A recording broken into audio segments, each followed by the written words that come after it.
kanaaf maal isinii jechuu barbaada miceettiin kun dura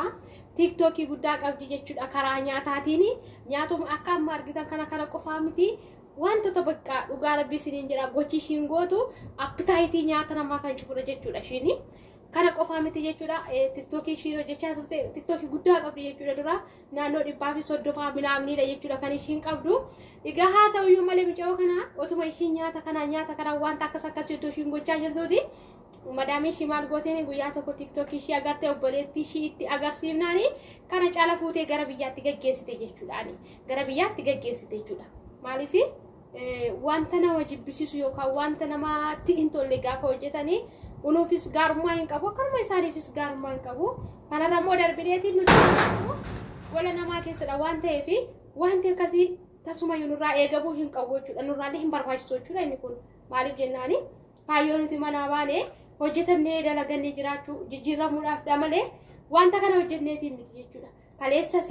wanta kana hojjennee jiraannee miti har'as wanta kana hojjennee jiraachaa jirra miti isinii galee wanta kana hojjennee jiraanna miti garuu immoo yeroo firii taayimii keenya qabnutti yoo hojjennee waan badii hin qabu jechuudha garuu immoo wanta hojjennu keessatti kana osoo hin taane wanta gaarii hojjechuu wanta dhalootaa barnoota ta'e wanta dhaloonni irraa baratan bakka wanta akkasii hojjechuutu irra gaariidha malee kana hojjechuun gaarummaa hin qabu jechuudha already kana hojjechuun gaarummaa hin qabu kanaanis famasuuni dhugaa isiniin jedhaani kanaanis famasuun miiliyoonera nu taasisuun isinii galee waan fedhesoo ta'ellee kanaan famasuuni amma fedhesoo ta'e qabeenyichaa wanni jedhu asumatti dhiibnee deemna waan ta'eef warri bileena lakkaahanis warri miiliyoonaas warri kumaas warri shantamaas warri dhibbaas guyyaa tokko uumaduuna hundi keenya isinii galee waan fedhe osoo ta'ellee namni du'aan qatu jiru waan nama barbaadesu ta'e namni du'aan qatu jiru deebi'ee immoo akka kana ta'uu hin qabu wanta hojjennu keessatti jira mitiiree wanta hojjennu keessatti bakka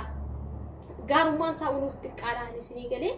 gaarummaan isaa unuuf xiqqaadha wanta kana gaafa goonu bakka already hin barbaachisu jechuudha maaliif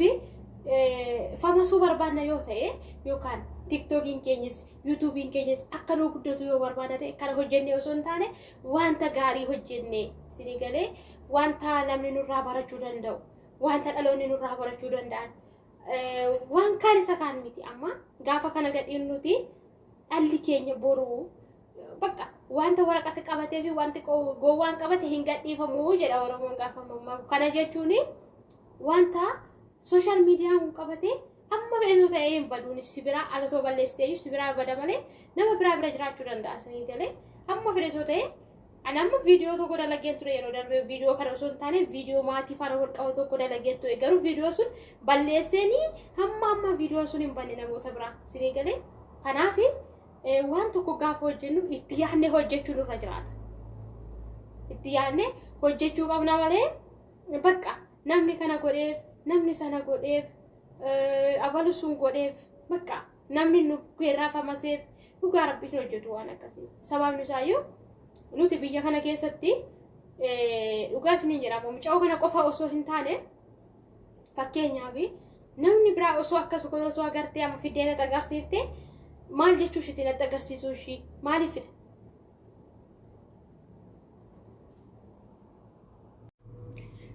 egaa natti agarsiisuu ishii gaarummaadhaaf osoo hin taane hammeenya yaaddeetiidha malee gaarummaadhaaf miti jechuudha kan natti agarsiiftuuni fiddeen natti agarsiisuuf kan ishee yaaltuuni jechuudha kanaaf iyyuu ijoolleen keenyi hamma fedhillee osoo ta'e wanta akkasii hojjechuu osoo dhiibne gaarii ta'a sababni isaayyuu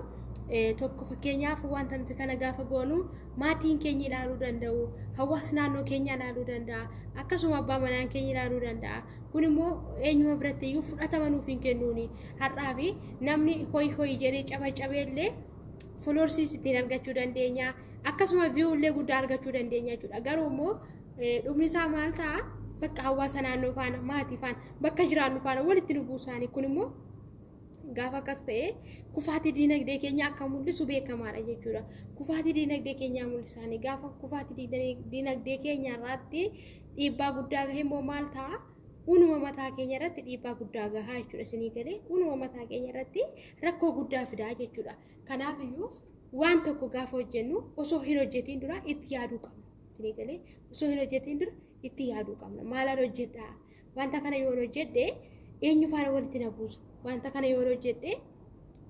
maal keessa nagasha bakka jira mitiire jennee yaaduu qabnaani bakka waan fedhe osoo ta'ellee wanti akkasii nurraa hin eegamu nuti jechuuni fakkeenyaaf namni tokko dhiiras ta'ee durbaa namni umurii isaa waggaa 18 olii waan fedhe osoo ta'ellee hamaa hojjechuurraa fagaachuu qaba because waan nuti idimee keenya kanaatti tokko nama gaa'ila godhachuutti adeemnudha lammaffaa nama waan guddaa hojjetee biyyi nu eeggatudha dhugaa isin jiran amma fakkeenyaaf TikTok kana hojjetanii YouTube kana hojjetanii namoonni danuu isaanii jijjiirama argataniiru osoo hin baratiin maqaa argataniiru isin galee fakkeenyaaf ammame Adoonaayidhaaf fudhadha Adoonaayini already nama barumsaa kutaa 12 dhabee mana taa'udha jechuudha barumsa illee hin qabu garuu har'a mucaan kuni TikTok hiduma kanarraani beekamtii argatee kun Itoophiyaa raasaa kan jiru isadhaa jechuudha. Sababni isaa beekamtii argatee. Garuu immoo amantii fakkeenyaaf waan gaarii yoo hojjenne akkuma kana argachuu dandeenya. Malee idimee kanatti nuti nama gaa'ilatti ola deemudha.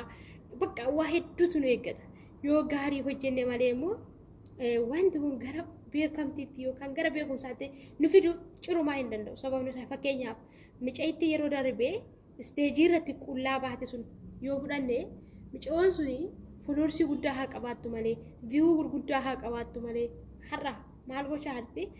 wanti sun beekamtii ishiidhaaf taasisee raan taasifne dhaqee gara mana hidhaatti ishii darbate malee jechuudha inni kun immoo kuffaatii ikoonoomii ishii mul'isaanii malee guddina ikoonoomii ishii mul'isaa miti tasuma isinii galee kanaaf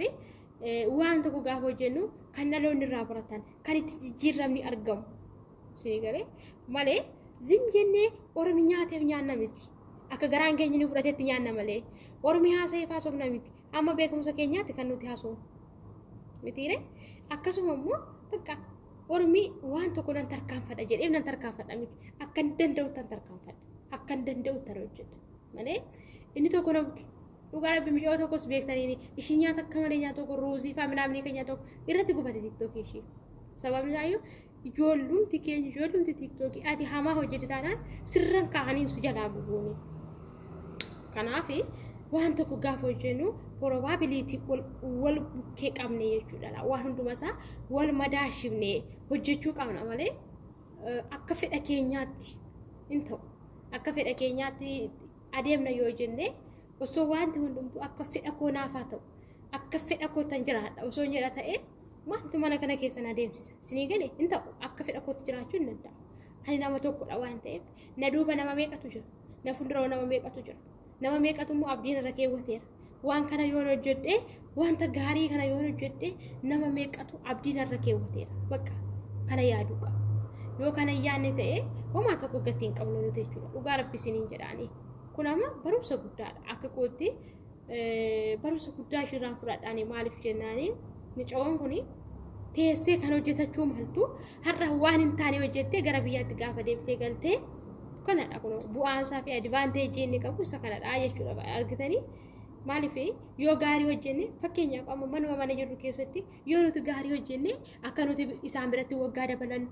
qarshiillee nu dabalu bakka yoo nuti maal goone yoo gaarii hojjenne yoo nuti immoo jechuudha hamaa hojjenne isaanirraa akka galu osoo hin beekin tikkeetti muranii faanu gashu bakka kun maalidha kufaatii keenya mul'isaa jechuudha isinii galee kanaaf wanta hojjennu kam keessattiyyuu itti yaannee hojjechuu qaba bakka perfectly itti yaannee wanti kun na baasamoo wanti kun na baasu karaa kana yoo deeme na qaxxaamursaa wanti kun isinii galee kana jennee itti yaaduu qabna malee zim jedhee fedha mataa koo qofaan bakka akka namni ta'een taa'aadhaaf ormi famasee fanfamasa yoo jedha ta'e it is not correct not bakka hin ta'u kun hin barbaachisu illee kun maaliif unuuf advantage hin qabu har'aaf nutti fakkaata har'aaf namni nu cabacabuu danda'a jechuudha kanaaf egaa walumaa galatti gara dubbii kootti yoo deebi'ee egaa micoon kun maal goote kunoo har'a galtee biyyatti galtee biyya teessee jechuudha kanaaf ijoolleen gaafa waan tokko hojjetan wanta gaarii ta'e tokko bakka dhiisoomaas hin fayyadu famasuunsaa kan waaqayyoo siif kenneen dhabdu waan ta'eef kan wanta gaarii ta'e tokko dalagi waan dhaloonni irraa baratan waan maatiin keetti gammadan waan qomoon keetti gammadan dalagi malee waan hamaa hin hojjetinaa isiniin jechuun jaalladha egaa ijoolleen baay'een karaa kanaan famasuu sana hojjedhee famasa adaraa akka aadaa fi duudhaatti deema كعادة في دول تركان فدامري وان تاين وجتينا بسني جتون جالدا إيجا حمد ما وانا رجيفتني قالتوبا هدون سنجالدا هدون سنكبجا ترتي غاري وانا وجنغوتني والفادا لفنا غاتورا